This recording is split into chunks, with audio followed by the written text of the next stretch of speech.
I talk to the trees, but they don't listen to me. I talk to the stars, but they never hear me. It's the planners with the power. Planning battles are raging across Britain. I love the countryside. So do I, mate, so leave it alone. I don't have time for NIMBYs. No to the student village! In a drive to boost the economy, the government has relaxed planning laws. Here we are with a massive planning application. It is a big project. You're talking about 270 million of economic benefit. I mean, we like to see enterprise, but not on our doorstep. So developers are cashing in. Of course I'm here to make a buck.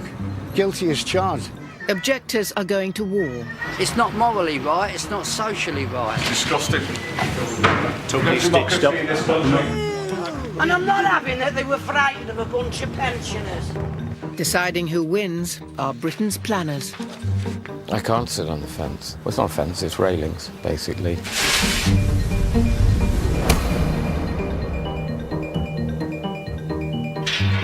Tonight, a father makes the ultimate sacrifice to stop a development. The farmers don't want it. The neighbours don't want it. James would lie down in front of the first bulldozer that came along. A new build spoils the view for a Cotswold resident. It's just hideous. It just like called its watchtower that I've got to stop at and show it past you. And a new development in the UK attracts an average of 1.3 objections from members of the public. The most common reasons for objecting are loss of privacy and loss of visual amenity, and it's down to the planners to investigate any complaint.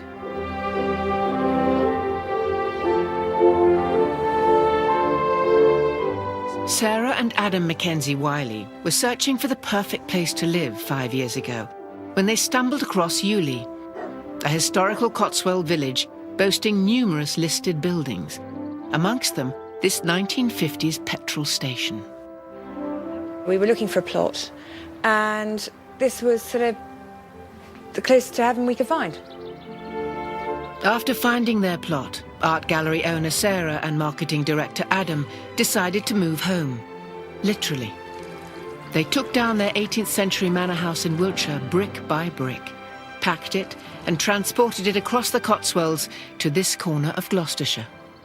The builders took it down, they palleted it up, we stored it for, what, a year and a half, and resurrected it here.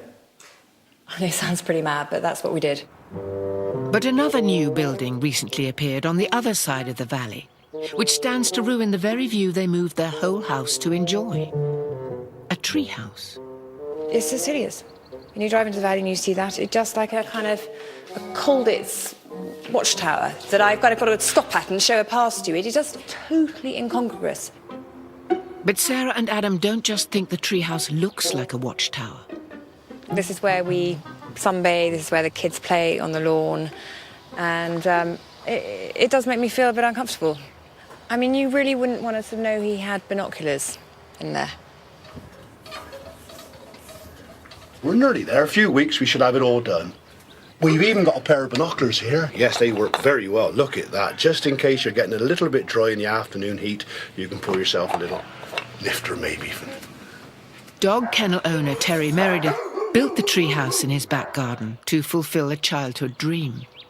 And with his 2 grown-up sons and his 5 grandchildren visiting him occasionally, Betty. He also wants to use it as a family room. Everyone takes their turn in doing their little bit of cooking. We can all cook. It's very interactive. And of course, once we've prepared our meal and put our meal there, we can lift them across on the lap tray. There we are.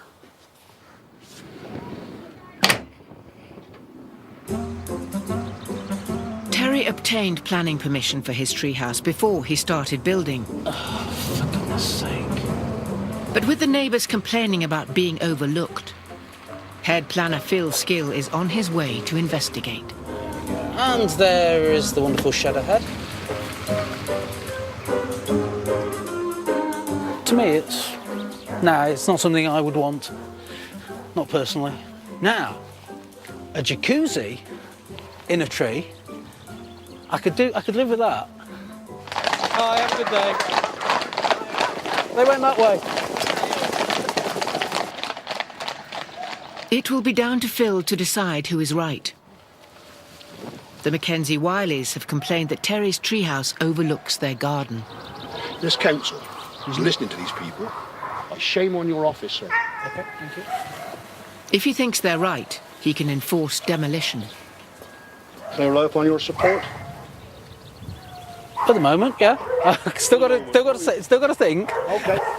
Why don't you just put your shoulders back, Mr. Skill, give your hand a shake and say, Mr. Miller, I'll support you. Go on, please. I'm happy to help you as best I can with everything I can. Thank you very much. Yeah. Thank you very much.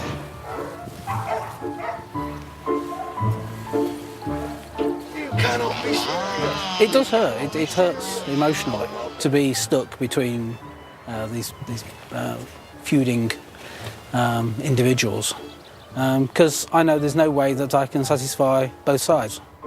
He's got a line of sight where he didn't have one before. This is the point. Phil Skill has said that he is going to make his judgment next week. I do feel we have a right to a bit of privacy. Here we've got these wonderful views, the best views possibly in England. It is upsetting, it is annoying when people come along and try to take things away from you, but they never succeed because I deserve what I've got. No one's going to take it away.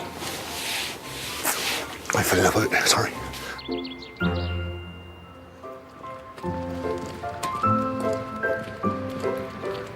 Over in Ewley, Gloucestershire, the council's top planner is due to decide whether a treehouse should be taken down after Sarah and Adam Mackenzie Wiley complained it overlooks their garden. That is a new building that's been erected well above the height of all other buildings, including his house, and it looks straight into our garden. Having moved her own house here stone by stone to enjoy the views, Sarah also thinks the new treehouse isn't in keeping with the village. Our village shop is truly amazing. Prince Charles came and opened it earlier this year. It was very exciting. What do you think he'd think of this? He'd definitely call it a carbuncle, wouldn't he? I think. It actually looks like Disneyland. Following the complaint, relations between Sarah and treehouse owner Terry have not been good. There he was, the man himself. She came into my car park, shaking her fist and banging her head.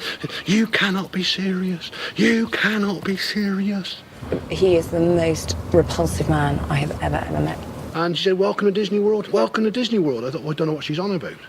A half an hour, three-quarters an hour later, she was stood across the house there, shouting at us. She was shouting from across the valley. I thought,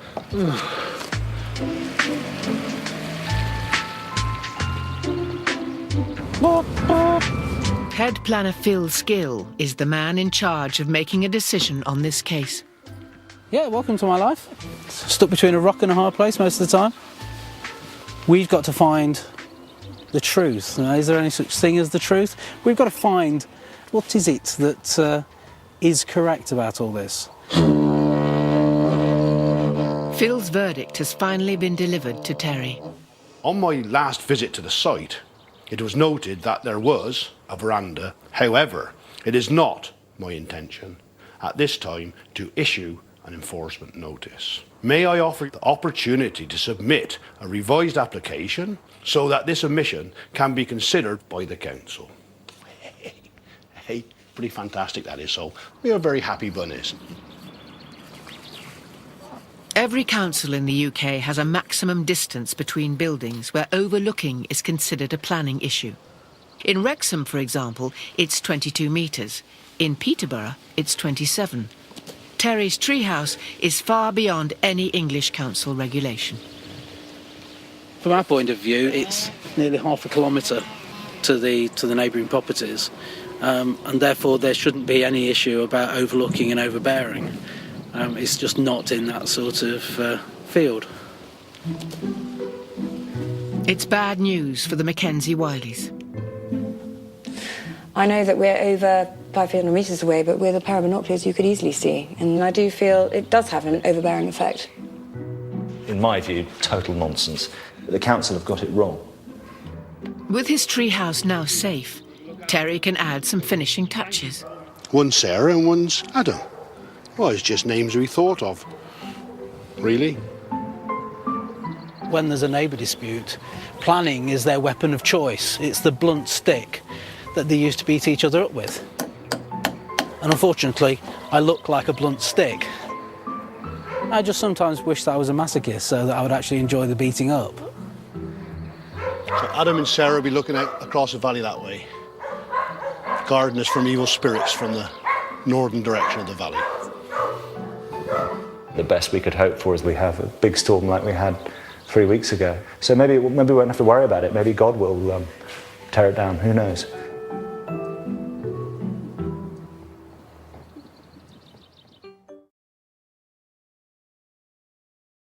I tell you my dreams, and while you're listening to me, I suddenly see them come true.